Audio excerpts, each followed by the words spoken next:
અમે ઘણાને એવું થાય છે કે વિસાવદર જ શા માટે? વિસાવદર એટલા માટે એક હિન્દી ફિલ્મમાં શાયરી આવતી, ગીતની પહેલા, हमें तो अपनों ने लूटा जहरों में कहा तुमने, जहां हमारी किस्ती डूबी वहां विश्वास कम था। લડવાનો છું. તમે જે ખાતરી આપી છે કે રાજુ કરપડાની ભેળા ઊભા છીએ, હું તમને ખાતરી આપું છું હું કોઈ પણ પ્લેટફોર્મ પર હશું હંમેશા તમારી સાથે ઊભો રહીશ. અને જ્યારે પણ અવાજ કરશો ત્યારે જેવી રીતે દાતરવડી ડેમની લડાઈ લડવા આવ્યા દિલીપભાઈ એના સાક્ષી છે, હાથમાં પાણીની અંજળી લઈને જ્યારે હજારો પોલીસ કર્મચારીઓ સામે હતા, હાલવા દેવાની ના પાડતા, મીટર મૂકવાની ના પાડતા, તે દિવસે હાથમાં અંજળી લઈને કહ્યું હતું મીટર જો મુકાવું નહીં તો સમજજો રાજુ કરપડા મટી ગયો. હાથમાં અંજળી લઈને પ્રાર્થના કરી હતી. રાખી રાજુ કરપડાને ખરાબ ચિતરવાના પ્રયત્ન કર્યા. આ શ્યામ સુંદર ભગવાનની આયા પટાંગણમાંથી એક ખાતરી આપું છું, જેને પણ બદનામ કરવાના પ્રયત્ન કર્યા છે એ અમારો ઇતિહાસ વાંચી લે, જેની સામા અમે પડશું ને એને ઠેક તળિયા સુધી લઈ જવાના પણ તૈયારી છે. આવ્યો છું ક્યારે આ વાત નહોતી કરવી. મેં પહેલા પણ કહ્યું હતું હું ચૂપ છું, મને ચૂપ રહેવા દેજો. મેં પહેલા પણ કહ્યું હતું મારે પત્તા નથી ખોલવા, મને મૂંગો રહેવા દેજો. બાકી તમારી એક એક રગની વાત અમે જાણીએ છીએ. આવનાર દિવસોમાં પણ અમારી ખાનદાની છે એટલે ચૂપ બેઠા છીએ. ખેડૂતોની વાત હતી, તમે જ્યાં જશો ત્યાં અમે શું, તમે કોઈ પાર્ટીમાં જાવ તો અમને વાંધો નથી. આવી સુરેન્દ્રનગર જિલ્લાના ખેડૂતોની વાત હતી. એમની એ વાત હતી કે અમને ભરોસો છે કે જ્યાં પણ જશો ત્યાં અમારા ખેડૂતોના કામ કરાવશો. આજ તમને હું ભગવાનની સાક્ષી એક વાત પૂછું છું, હું ક્યાંય પણ જાઉં તમને ભરોસો છે કે હાથ ઊંચા કરીને મને કહેજો, બે હાથ ઊંચા રાખીને કહેજો રાજુ કરપડા કોઈ પણ પાર્ટીમાં જાય ખેડૂતો મારી સાથે છે. અને આવનાર દિવસોમાં પણ જે લોકો એવું સમજે છે કે અમારી તાકાતથી ખેડૂતોની વાતો કરીને વિધાનસભામાં 5-15 જણાને લઈ જઈને ચૂંટણી જીતવા નીકળ્યા છે, તમે જેની હારે દુશ્મની કરી છે ને એ ખેડૂતોના દિલમાં છે ને રાજુ કરપડા આવનાર સમયમાં એનો હિસાબ કરશે. જ્યાં પણ જરૂર હશે ત્યાં મજબૂતાઈથી લડીશું. જે પણ પ્લેટફોર્મ પસંદ કરવાનું થાય એ દિવસની વાત એ દિવસે છે. ક્યાંય કુલડીમાં ગોળ ભાંગવાનો નથી. મેં પહેલા પણ કહ્યું ને આજ પણ કહું છું, તમે એવું માનીને તો નથી આવ્યા ને કે રાજુ કરપડા ક્યાંક પાર્ટીમાં ક્યાંય જોડાઈ જાય તો જેવી રીતે આમ આદમી પાર્ટીએ ગાળો દીધી તમે જ નથી દેવાના ને.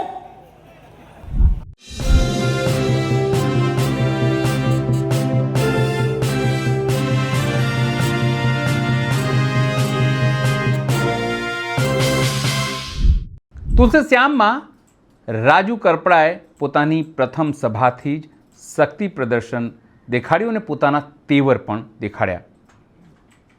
ભલે આજે 19 તારીખ હોય અને વિસાવદરમાં 21 તારીખે સભા હોય, તેની પહેલાંથી જ કેવા પ્રકારની તૈયારીઓ, તેની રૂપરેખા તેઓ અહીંયાથી જ આપી અને સાથે ધારાસભ્ય ગોપાલ ઇટાલિયાને ચીમકી પણ આપી. નમસ્કાર, હું છું ચિંતામણી પુતણીલ પટેલ. સ્વાગત છે આપનો અમારા વિશેષ કાર્યક્રમમાં. તુલસીશ્યામમાં જે રીતે રાજુ કરપડાએ દાવો કર્યો હતો કે તેમની પ્રથમ સભાથી જ ખેડૂતો ઉમટી પડશે, એ પ્રમાણના દ્રશ્યો જે છે તે દેખાયા. મોટી સંખ્યામાં ખેડૂતો દેખાયા, સાધુ સંતો પણ સ્ટેજ શેરિંગ કરતા દેખાયા. સાથે તેઓ ખેડૂતોના પ્રશ્નોની વાત કરી, સિંચાઈના પ્રશ્નોની વાત કરી, એ તમામ વાતો પોતાના ભાષણમાં કરી. પણ તમામમાં એક જ વસ્તુ કોમન રહી કે વિસાવદરમાં મોટી સંખ્યામાં ભીડ કરીશું. વાત સ્વાભાવિક હતી, કારણ કે જેમનાથી તેમને આમ આદમી પાર્ટીમાં વાંધો હતો અને જેમનાથી તેઓ આમ આદમી પાર્ટી છોડી તેને નિશાન બનાવતા દેખાઈ રહ્યા છે. આવો સાંભળીએ રાજુ કરપડાએ ગોપાલ ઇટાલિયા ઉપર શું પ્રહાર કર્યા અને ખેડૂતોના મુદ્દે શું વાત કરી. યથાવત રાખજો. જેટલા પણ ખેડૂતોના પ્રશ્ન છે એ અહીંયાની જ્યારે સમિતિ બને છે એ સમિતિમાં પોતાના નામ લખાવી અને જે ખેડૂતો માટે કામ કરવા માંગે છે, આવનાર દિવસોમાં આ વિસ્તારના જે પ્રશ્ન છે, પછી વીજળીનો પ્રશ્ન હોય તો ભલે, પાક નુકસાનના વળતરનો પ્રશ્ન હોય તો ભલે, પાક વીમાનો પ્રશ્ન હશે તો પણ ભલે, આ તમામ મુદ્દાને લઈ અને આવનાર દિવસોમાં લડશું. ટેકાના ભાવે જ્યાં ખરીદીમાં નાનો મોટો અન્યાય થતો હોય તો એ માટે પણ રજૂઆતો કરીશું. એવું ક્યારેય ન સમજતા કે રાજુ કરપડા લડાઈ છોડી દેશે. હું આજે ખાતરી આપવા માટે આવ્યો છું કે જીવનભર જ્યાં સુધી જીવીશ ત્યાં સુધી મારી પર જેટલા લોકો આક્ષેપો કરવા હોય એટલા કરે, રાજુ કરપડા ખેડૂતોની લડાઈ કાયમ માટે લડતો રહેશે. સૌથી મહત્વની વાત કરીને મારી વાત પૂરી કરું છું કે હામા ડાળે ગાડી ચડાવવાની જવાબદારી ભગવાન શ્યામના ચરણોમાં મૂકી છે. આજે જ્યારે ચૈત્રી નવરાત્રીની શરૂઆત થઈ છે ત્યારે માં જોગમાયાને પ્રાર્થના કરીએ છીએ કે આવનાર દિવસોમાં 24 તારીખ સુધીના અમારા તમામ કાર્યક્રમો સફળ થાય. માં પહેલી વાર એવું બન્યું છે કે મેં આવડું મોટું જોખમ લૂંટાવ્યું છે. પહેલી વાર એવું બન્યું છે કે આવડી મોટી યાત્રા જે ગુજરાતના ઇતિહાસમાં 40 વર્ષનો ઇતિહાસ ચેક કરો, 40 વર્ષમાં કોઈએ સૌરાષ્ટ્રમાં યાત્રા નથી કાઢી, એવડી યાત્રા આપણે કરવા નીકળ્યા છીએ. તો આ યાત્રાને સફળ બનાવવા માટે અને ગુજરાતમાં એક ઇતિહાસ નવો લખવા માટે આપ સૌએ ખૂબ સહયોગ આપ્યો છે. આવનાર દિવસોમાં એટલે કે આજે સાંજે સાવરકુંડલાની અંદર 8 વાગે સભા છે. આવતીકાલે સાંજે 5 વાગે એટલે 20/3/2026 સાંજે 5 વાગે અમરેલીની અંદર સભા છે. સાંજે ધારીની અંદર સભા છે અને 21 તારીખે આપણા ખેડૂતોની તાકાત બતાવવા માટે વિસાવદર તમામે આવવાનું છે.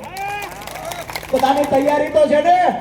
વિસાવદરની અંદર ખૂબ મોટી સંખ્યામાં ખેડૂતો ઉપસ્થિત રહેવાના છો. અમે ઘણાને એવું થાય છે કે વિસાવદર જ શા માટે? વિસાવદર એટલા માટે એક હિન્દી ફિલ્મમાં શાયરી આવતી ગીતની પહેલા, હમે તો અપનોને લૂટા ગહેરો મેં કહા દમ જહાં હમારી કિસ્તી ડૂબી વહાં વિશ્વાસ કમ था. મને તો અમારા જ લૂટ્યો, જેની માટે તેને સમય ખર્ચ્યો, જેની માટે તેને પરિવારથી દૂર રહીને 5-5 વર્ષ સુધી મહેનત કરી, એમને એવું લાગ્યું કે આવી જ રીતે છેતરપિંડી કરીને રાજુ કરપડાના ભવિષ્યને ખતમ કરી શકશું. મારું ભવિષ્ય ગુરુજ નારાયણ શ્યામ બાપાએ માં ગાત્રાડે લખ્યું છે, કોઈના બાપથી ખતમ નહીં. મારું ભવિષ્ય ખેડૂતોએ લખ્યું છે, મારું ભવિષ્ય ખેત મજૂરોએ લખ્યું છે અને આવનાર સમયમાં તમારો ભાઈ બની હંમેશા તમારી લડાઈમાં ઊભો રહેવાનો છું. જે રીતે ભૂતકાળમાં લડ્યો છું એ રીતે આવનાર સમયમાં લડવાનો છું. તમે જે ખાતરી આપી છે કે રાજુ કરપડાની ભેળા ઊભા છીએ, હું તમને ખાતરી આપું છું, હું કોઈ પણ પ્લેટફોર્મ પર હશું હંમેશા તમારી સાથે ઊભો રહીશ. અને જ્યારે પણ વાત કરશો ત્યારે જેવી રીતે ધાતરવડી ડેમની લડાઈ લડવા આવ્યા દિલીપભાઈ એના સાક્ષી છે, હાથમાં પાણીની હંજોળી લઈને જ્યારે હજારો પોલીસ કર્મચારીઓ સામે હતા, હાલવા દેવાની ના પાડતા, મીટર મૂકવાની ના પાડતા, તે દિવસે હાથમાં હંજોળી લઈને કહ્યું હતું મીટર જો મુકાવું નહીં તો સમજજો રાજુ કરપડા મટી ગયો. હાથમાં હંજોળી લઈને પ્રાર્થના કરી હતી અને જે પ્રતિજ્ઞા લીધી હતી એ મુજબ જ્યારે પણ જરૂર પડે દિલીપભાઈનો ને 13 પગલા સમિતિનો ફોન આવ્યો કે રાજુભાઈ ખૂબ પ્રેશર થાય છે, આવી જાવ. એ દિવસે સુરેન્દ્રનગરથી પાછો અહીંયા આવ્યો હતો અને જે કાંઈ કરવાનું થતું હતું એ મુદ્દે લડાઈ લડ્યા. પરિણામ મળ્યું. અડધડવાળી વાત આપણે કરીએ તો અડધડનો જે મુદ્દો હતો કડદા પ્રથા વાળો, દર વર્ષે વેપારીઓ દ્વારા 100 કરોડથી વધારે રૂપિયાની છેતરપિંડી થતી કડદાના બહાના હેઠળ આપણો ખેડૂત લૂંટાતો હતો. આજ દિવસ સુધી ગુજરાતના ઇતિહાસમાં એક પણ નેતા એવો નહોતો કે એને ખેડૂતોની આ પીડા દેખાતી, એક પણ વ્યક્તિ એવો નહોતો જેને ખેડૂતોની પીડા દેખાતી. અરે હું જે પાર્ટીમાં હતો એ પાર્ટીના 1-2 નેતાઓ તો એવા હતા જેને વેપારીઓ સાથે સાઠગાંઠ હતી, આ મુદ્દે લડવાની પણ ના પાડતા. પણ મેં હંમેશા કહ્યું છે કે જ્યારે ખેડૂતોની વાત આવશે ત્યારે પાર્ટીને સાઈડમાં મૂકી પાર્ટીનો ખેસ શીખીતીએ ટીંગાડી અને એ દિવસે હું કહેતો ખેડૂતો માટે લડી. કોઈ પણ પાર્ટી, મારી પોતાની પાર્ટી આમ આદમી પાર્ટી જે તે સમયે હતી, એ જો ખેડૂતોનો માત્ર વોટ બેંક તરીકે ઉપયોગ કરે, એને ઉઘાડા પાડવાનું કામ એક ખેડૂતના દીકરા તરીકે મેં કર્યું છે. અને તમને બધાને કહું છું કે આવનાર દિવસોમાં સહયોગ આપતા રહેજો. કે હમણાં એવી પણ ચર્ચાઓ ખૂબ થઈ, રાજીનામું મેં ચોક્કસ પાર્ટીમાંથી એક પાર્ટીમાંથી આપ્યું એટલે કે આમ આદમી પાર્ટીમાંથી આપ્યું. ત્યાર પછી ઘણી બધી વાતો થવાની ચાલુ થઈ. રાજીનામું આપ્યું, 20 જ મિનિટની અંદર આજે વાસ્તવિકતા સ્વીકારું. હું કહું છું ચાવવાના અને દેખાડવાના શું કામ જુદા છે? 5 વર્ષ સુધી મેં કામ કર્યું, ખેડૂતોના મુદ્દે કામ કર્યું, આમ આદમી પાર્ટીને ખેતર સુધી ઘર સુધી લઈ જવા માટે કામ કર્યું. રાજીનામું દીધું 20મી મિનિટે મને ગાડું દેવાનું ચાલુ કર્યું. આટલી જ ખાનદાની હતી. અહીંયા કોઈના વખાણ કરવા નથી બેઠા, પણ ભાજપને કોંગ્રેસને 5-5 વર્ષ મોદી અમે ગાડું દીધી, ઈ કોઈ તો આમાં ન આવ્યા, એને તો અમને ગદ્દાર ન કીધો. જેની ભેળા 5 વર્ષ કામ કર્યું એ પાર્ટીએ ગદ્દાર કીધા. જેની ભેળા અમે કામ કર્યું હતું એને ગદ્દાર કીધા. એને અમારી સામે આવીને પ્રેસ કોન્ફરન્સ કરી, એમને એમના ભાડુતી માણસો રાખી રાજુ કરપડાને ખરાબ ચિતરવાના પ્રયત્ન કર્યા. આ શ્યામ સુંદર ભગવાનની આયા પટાંગણમાં દિલમાંથી એક ખાતરી આપું છું, જેને પણ બદનામ કરવાના પ્રયત્ન કર્યા છે એ અમારો ઇતિહાસ વાંચી લે, જેની સામે અમે પડશું ને એને ઠેક તળિયા સુધી લઈ જવાને પણ તૈયારી છે. જેને ઇતિહાસ નથી વાંચ્યો એ ઇતિહાસ વાંચી લે. ખેડૂતો રાજુ કરપડાના દિલમાં છે અને ખેડૂતો માટે 4 વખત મારી પર કેસ થયા છે. આવનાર સમયમાં ખેડૂતો પર કેસ થશે, સરકાર સામે લડવાનું થશે. તો આજ ભારતીય જનતા પાર્ટીની સરકાર સામે અવાજ ઉઠાવવાનો થાય તો અમારી પૂર્ણ તૈયારી છે. પણ એક વાતની ખાતરી એ પણ આપીએ કે આમ આદમી પાર્ટીના ચાવવાના અને દેખાડવાના જુદા છે ને, દરેક ગામડે ગામડે ફરીને ખેડૂતોને બતાવવાનું કામ પણ રાજુ કરપડા હવે કરશે. વિષય એ છે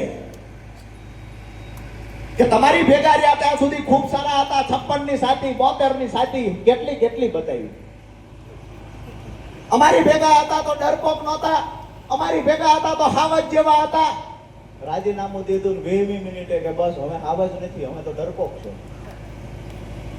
હવે જેની ઉપર જિંદગીમાં એકય કેસ પાર્ટીમાં આવ્યા પછી નથી થયો, જેને આંદોલન છે અહીંયા પોલીસ જાજી બાળીને જે ભાગી જાય છે, એ પાછા ડરપોકના પ્રમાણિકતાના સર્ટિફિકેટ વેચે છે.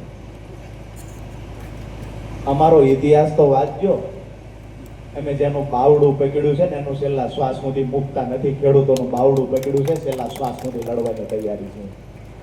રાજકીય પાર્ટીઓ ખેડૂતોનો વોટ બેંક તરીકે ઉપયોગ કરે તો બિલકુલ નહીં ચલાવી લેવાય. આજે 19 તારીખે જ્યારે આપણે આ યાત્રાની શરૂઆત કરી છે, 2 કારણો છે કે 19 તારીખ શા માટે પસંદ કરવામાં આવી. તો એક તો એટલા માટે કે ચૈત્રી નવરાત્રીની શરૂઆત આજથી થાય છે, એટલે માતાજીના ચરણોમાં પ્રાર્થના કરીને માતાજી આગામી દિવસોમાં લડવાની તાકાત આપે એવી પ્રાર્થના કરી છે.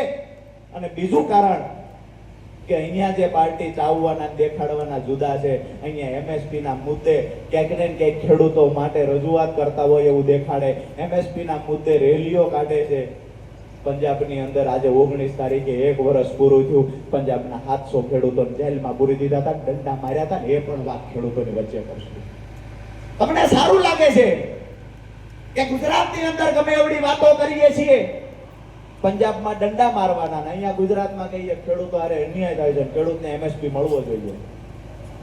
આ વિષય શા માટે? પ્રમાણિકતા હોય ખેડૂતો માટે લડવાની તો તમામ જગ્યાએ હોવી જોઈએ. ખેડૂતો માટે ખરેખર તમને લાગણી છે તો ત્યાં પણ લાગણી હોવી જોઈએ. અરે એક વાત પણ કહેવા આવ્યો છું, ક્યારે આ વાત નહોતી કરવી. મેં પહેલા પણ કહ્યું હતું હું ચૂપ છું, મને ચૂપ રહેવા દેજો. મેં પહેલા પણ કહ્યું હતું મારે પત્તા નથી ખોલવા, મને મૂંગો રહેવા દેજો. બાકી તમારી એક રગની વાત અમે જાણીએ છીએ. આવનાર દિવસોમાં પણ અમારી ખાનદાની છે એટલે ચૂપ બેઠા છીએ. પણ ચોક્કસ એક વાત કરીશ અહીંયા અને તમામ જિલ્લાઓની અંદર કરીશ કે આ લોકોને મેં નજીકથી જોયા છે. તમને સારું લાગે અહીંયા મત આપજો, જે પાર્ટીમાં મત આપવું હોય ને આપજો. પણ હું જેને છોડીને આવ્યો છું ની ગદ્દાર છે ને એની નજીક ક્યાંય ન જાતા. આ 2 હાથ ઊંચા કરીને ખાતરી આપજો. બધા તૈયાર છો? જેને મને ગદ્દાર ચિત્રો છે આવનાર સમયમાં એનો બદલો લેવાની તૈયારી છે. 2 હાથ ઊંચા કરીને કહેજો જેને ગદ્દાર ચિત્રો એનો બદલો લેશો. હવે જેને ગદ્દાર ચિત્રા છે એને કઈ આવતી શું કહે છે કે રાજુભાઈ માં પેલા જેવો હવે દમ નથી, પેલા જેવી ગર્જના કરતા નથી, આકલા પડકારા કરતા નથી. રાજુભાઈ ઢીલા પડી ગયા. આવું ઘણાએ સાંભળ્યું છે. પરિવારની સામે ગર્જના કરાય કે બહાર કરાય? ખેડૂત મારો પરિવાર છે એની સામે ગર્જના નથી કરતા. જે દિવસે જરૂર પડે તે દિવસે રાજકીય પાર્ટીઓની સામે સિંહની માફક ગર્જના કરશું. જરૂર પડશે અને ખેડૂતોના કામ અટકશે તેની સરકાર સામે પણ મોરચો માંડીશું. અને જે લોકો માત્ર ખેડૂતોનો રાજકીય વોટ બેંક તરીકે ઉપયોગ કરે છે, જેના ચાવવાના જુદા છે, જેના દેખાડવાના જુદા છે, એ લોકોને પણ ખેડૂતોની સામે ઉગાડા પાડવાનું કામ પણ રાજુ કરપડાનું ખેડૂત આગેવાન તરીકે છે. આવનાર દિવસોમાં કઈ પાર્ટીમાં જશે, શું કરશે, ખૂબ ચર્ચાઓ થઈ. આજે અહીંયા સુરેન્દ્રનગર જિલ્લામાં તો મેં પૂછ્યું હતું કે ખેડૂતો શું કહેવા માંગે છે. ખેડૂતોની વાત હતી તમે જ્યાં જશો ત્યાં અમે શું, તમે કોઈ પાર્ટીમાં જાવ તો અમને વાંધો નથી. આવી સુરેન્દ્રનગર જિલ્લાના ખેડૂતોની વાત હતી. એમની એ વાત હતી કે અમને ભરોસો છે કે જ્યાં પણ જશો ત્યાં અમારા ખેડૂતોના કામ કરાવશો.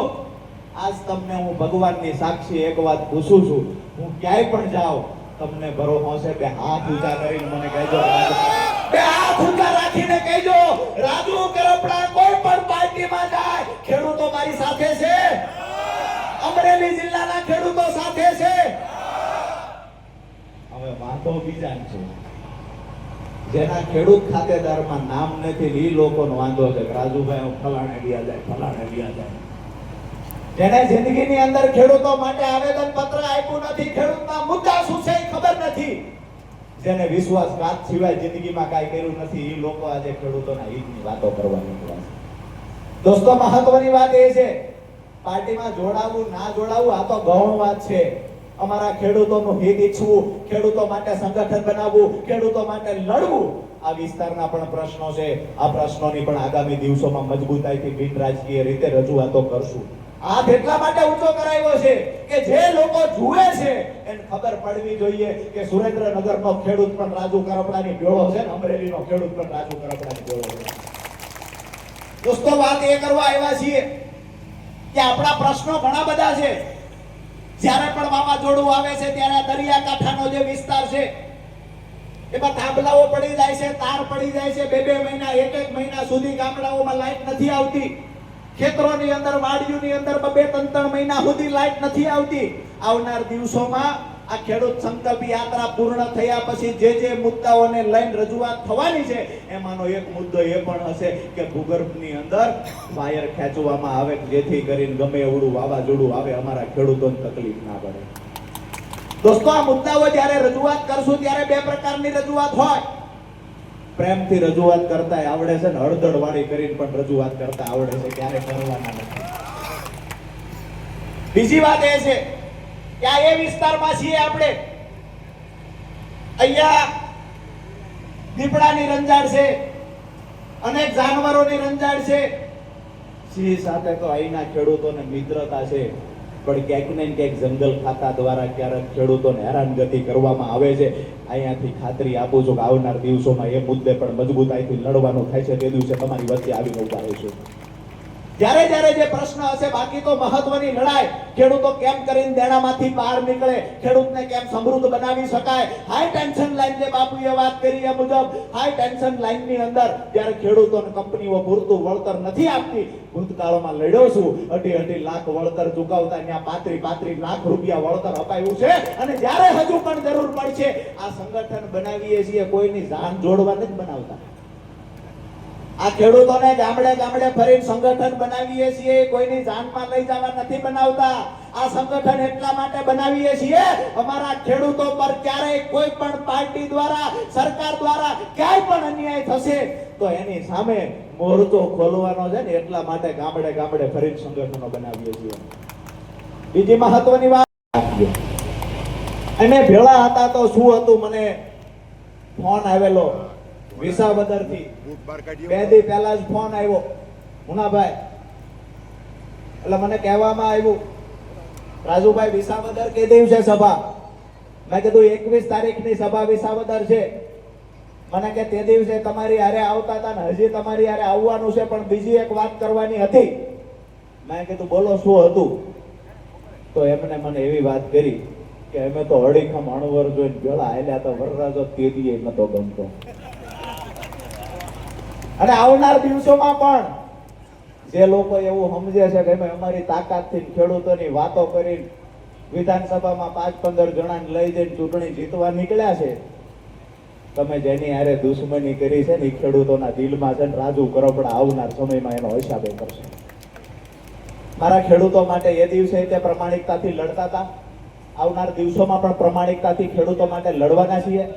ખેડૂતોના જે પડતર પ્રશ્નો છે એ તમામ મુદ્દે આગામી દિવસોમાં જ્યારે આ યાત્રા પૂર્ણ થયા પછી સરકારમાં રજૂઆત કરીશું.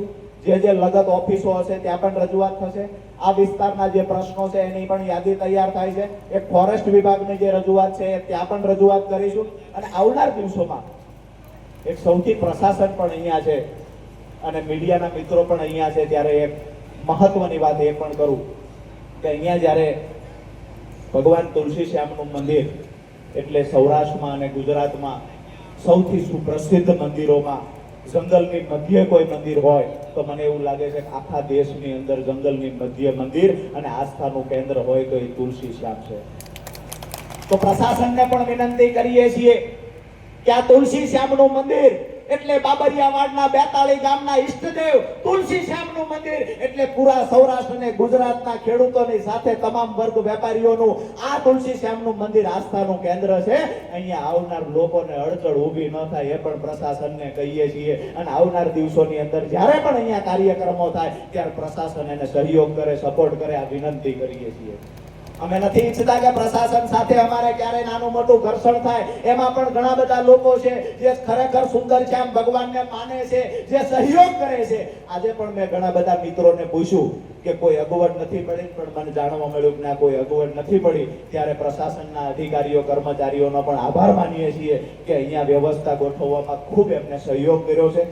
ખાસ કરીને પાર્કિંગ વ્યવસ્થામાં પણ સહયોગ કર્યો છે અને તુલસી શ્યામ જઈએ છીએ આ વાત સાંભળતાની સાથે એમને ક્યારેય કોઈની આજે રોકટોક નથી કરી. આવનાર સમયમાં પણ આવો જ સહયોગ મળતો રહે એ અપેક્ષા રાખીએ છીએ. બીજી એક મહત્વની વાત એ પણ છે કે અમે યાત્રાની શરૂઆત જ્યારે કરતા ત્યારે ઘણા બધા મિત્રોએ કહેલું કે તુલસી શ્યામથી શરૂઆત કરો છો, પણ ખરેખર આવડી મોટી પાર્ટીઓની સામે તમે પૂગી હકશો ખરા? હામા ઢાળે હાલવાનું કામ શા માટે કરો છો? હામા ઢાળે ગાડી નહીં ચડે. એમને મેં કહ્યું કે એ ચમત્કાર અમારા તુલસી શ્યામમાં છે. હામા ઢાળે પર ગાડી ચડશે અને આવનાર સમયમાં તુલસી શ્યામ અહીંયા સુંદર શ્યામ ભગવાનને પ્રાર્થના કરીએ, હામા ઢાળે ચડાવવાની થાય તો બાપ તું ભેળો રહેજે, હામા ઢાળે ગાડી ચડાવવી. અને ઇતિહાસ એના જ લખાણા છે. જેને હામા ઢાળે ગાડીઓ ચડાવી છે એના ઇતિહાસ લખાણા છે. અરે કોઈ રાજકીય પાર્ટીના ફંડથી સભાઓ કરે, કોઈ રાજકીય પાર્ટીના ફંડથી બહારના રાજ્યોમાંથી, બહારની સરકારોમાંથી પૈસા લાવીને કોઈ રેલીઓ કરે, ખેડૂતોની વાતો કરવા માટે આવ્યા છે. હું તો એ કહું છું કે અમારા ખેડૂતો સ્વયંભૂ આયોજન કરી રાજુ કરપડાની રેલી કરે છે ને એને જોરદાર તાળીઓથી અભિનંદન આપીએ. આવનાર સમયમાં પણ આવું સંગઠન મજબૂત રાખતા રહેજો. આજે ખરેખર 1 વાગ્યા કરતા ઉપર સમય થયો છે, તેમ છતાંય તમે ખૂબ મોટી સંખ્યામાં, હજારોની સંખ્યામાં અહીંયા ઉપસ્થિત છો. એ પણ હું વારંવાર કહું છું, જંગલની મધ્યની અંદર તમે ઉપસ્થિત છો. અહીંયા સભા કરવાનું સપનું પણ કોઈ નેતા કે રાજકીય પાર્ટીનો આગેવાન ન જોઈ શકે. રાજુ કરપડા અહીંયા સભા કરીને બતાવી છે ને, તમારા બધાનો પ્રેમ છે. અને કરીશું જે પડતર પ્રશ્નો છે એને વાચા આપીશું.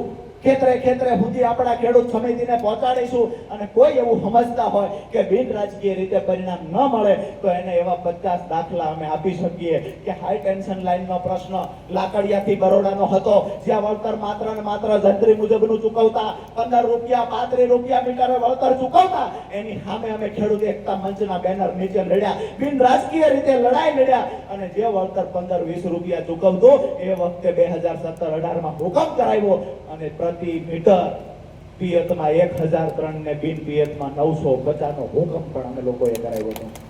ક્યાં 15 રૂપિયા ને ક્યાં 1000 રૂપિયા બિન રાજકીય લડાઈ લડીને પરિણામ સુધી પહોંચ્યા હતા. પાક નુકસાનના વળતરની વાત કરીએ, બિન રાજકીય રીતે લડાઈ લડી સુરેન્દ્રનગર જિલ્લાના ખેડૂતોને જ્યારે અતિવૃષ્ટિ હોય, કમોસમી વરસાદ હોય અને કહેવામાં આવે અધિકારીઓ દ્વારા કે પ્રાથમિક રિપોર્ટ તૈયાર થઈ ગયો, વળતર નહીં મળે, નુકસાન નથી, તો એની સામે અવાજ ઉઠાવ્યો છે, આંદોલનો કર્યા છે અને 5 વખત સુરેન્દ્રનગર જિલ્લાના ખેડૂતોને વળતર અપાવડાવ્યું છે. બિન રાજકીય લડાઈથી શું ના થઈ શકે? અરે એ હતા 3 કાયદાની સામે લડતા ખેડૂતો, બિન રાજકીય રીતે લડત લડ્યા છે અને 3 કાયદા કેન્દ્ર સરકારે પરત ખેંચવા પડ્યા છે. આ અમારા ખેડૂતોની તાકાત છે. અરે હરિયાણાના ખેડૂત લડી શકે, પંજાબના ખેડૂત લડી શકે, ઉત્તર પ્રદેશના ખેડૂત લડી શકે, અમારો સૌરાષ્ટ્રનો ખેડૂત શા માટે ન લડી શકે? આવનાર દિવસોમાં તમારા સહકારની સાથની જરૂર છે. જ્યાં પણ જરૂર હશે ત્યાં મજબૂતાઈથી લડીશું. જે પણ પ્લેટફોર્મ પસંદ કરવાનું થાય એ દિવસની વાત એ દિવસે છે. ક્યાંય કુલડીમાં ગોળ ભાંગવાનો નથી. મેં પહેલા પણ કહ્યું ને આજ પણ કહું છું, તમે એવું માનીને તો નથી આવ્યા ને કે રાજુ કરપડા ક્યાંક પાર્ટીમાં ક્યાંય જોડાઈ જાય તો જેવી રીતે આમ આદમી પાર્ટીએ ગાળો દીધી તમે જ નથી દેવાના ને? જ્યાં હશું ત્યાં તમારી હારે હશો. 2 હાથ ઊંચા કરીને મને ફરી વખત ખાતરી આપો, હું જ્યાં હશું ત્યાં હારે હશો. આકલો કરીને હા પાડો. હવે હારે કોણ નથી ઊંચો હાથ કરે, મતલબ સાફ બધા હારે છે. અમે જેને પીડા થાય છે, જેને ભાડુથી માણા બેહર્યા આમાં લખવા માટે, એના ભાવ આજકાલ વધવાના. આ સંખ્યા વધશે ત્યાં ભાડાના માણા રાખવાની સંખ્યા વધારવાની છે. આવનાર સમયમાં મેં પહેલા પણ કહ્યું કે ઇતિહાસ લખવા નીકળ્યા છીએ. ખેડૂત સમિતિનું લિસ્ટ તૈયાર થઈ જશે. અમરેલી જિલ્લો અને અમરેલીના તમામ તાલુકાની ખેડૂત સમિતિ પણ તૈયાર થઈ જશે. બિન રાજકીય રીતે જે પણ ખેડૂતો અને ખેડૂત આગેવાનો જોડાવા માંગતા હોય આ તમામને વિનંતી કરીએ છીએ કે પોતાના નામ લખાવી અને ખેડૂત સમિતિમાં જોડાવ. આવનાર દિવસોમાં જે અહીંના પ્રશ્ન છે મોટાભાગની યાદી તૈયાર થઈ ગઈ છે. એક સિંચાઈનું પાણી ખેડૂતને કેમ દેવામાંથી બહાર કાઢી શકાય, ખેડૂતને કેમ પૂરતા પાકના ભાવ મળી રહે, આ મુખ્ય યાદીમાં આવેલા પ્રશ્નો છે. પણ એની સાથેના જે વિસ્તાર વાઇઝ પ્રશ્ન હોય તો અહીંયા જે જંગલી જાનવરના ત્રાસથી હેરાનગતિ છે એ મુદ્દો ખાસ કરી, વીજળીનો મુદ્દો ખાસ કરીને છે. આ તમામ મુદ્દાઓને લઈ અને આવનાર દિવસોમાં વાચા આપીશું. આવનાર દિવસોમાં ચોક્કસથી લડીશું. જે પણ રીતે ખેડૂતો માટે અવાજ ઉઠાવીએ. જ્યારે પણ તમારા સહકારની જરૂર હોય ત્યારે આજે જે જંગલની મધ્યમાં તમે હજારોની સંખ્યામાં આવી અને મને ઉત્સાહ વધાર્યો છે, મને ટેકો કર્યો છે, ત્યારે ફરી વખત આપ સૌનો આભાર માનું છું. ભારત માતાની જય બોલાવી અને કાર્યક્રમને રાજુ કરપડાની આ વાત સાંભળીને અને તેમનો ખેડૂત સભા છે તેને જોઈને આપને શું લાગે છે જરૂરથી અમારા કોમેન્ટ બોક્સમાં કોમેન્ટ કરજો. એ સિવાય અમારી યુટ્યુબ ચેનલ લાઈક કરો, સબસ્ક્રાઇબ કરો, બેલ આઇકન દબાવો. સાથે અમારી વેબસાઇટ છે www.gujaratpress.in, ત્યાં પણ તમે બધું અપડેટ થઈ શકો છો. ત્યારે માટે બસ આટલું જ. નમસ્કાર.